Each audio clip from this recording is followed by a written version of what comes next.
Pinalaga ni Cavite 4th District Representative Kiko Barzaga ang pambabatikos sa kanyang asal, sabay giit na hindi siya nadadiagnose ng kahit anong mental condition.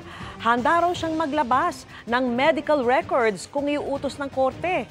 Kinumpirma niya ring nangampanya siya para maging House Speaker. Nakatutok si Jonathan Andal.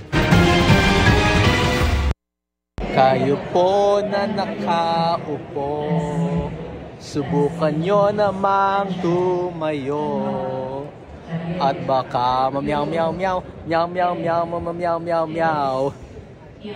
Magbabago na ang House of Representatives. We will bring justice into this corrupt system. Batay sa kanyang mga ikinikilos, kine-question ang kondisyon ni Cavite 4th District Representative Kiko Barzaga ng isa sa mga lider ng Kamara. Kumbaga, he is not well. And I think everybody is seeing that. Sagot ni Barzaga, I do not believe that I'm unwell. I've not been diagnosed of any serious mental conditions that could lead me to be unable to be fit for service. I still deeply respect him, though I think that he is wrong in saying that. tinanong si Barzaga kung handa ba siyang maglabas ng medical records. That will set a bad precedent if we do that. Medical records are purely confidential. So unless if there is a court order for me to submit a medical records once I am questioned of my sanity and my ability to properly serve the people of my district, then I will submit a medical record. Handa naman daw si Barzaga kung magpasya ang House Ethics Committee na tanggalin siya sa pagkakongresista.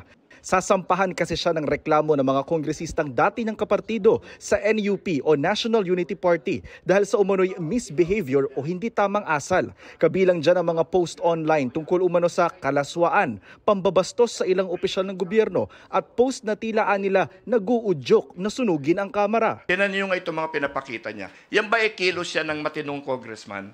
Under the House Ethics Committee rules, I don't think I could be held liable for postings that I made before I became a member of the House of Representatives.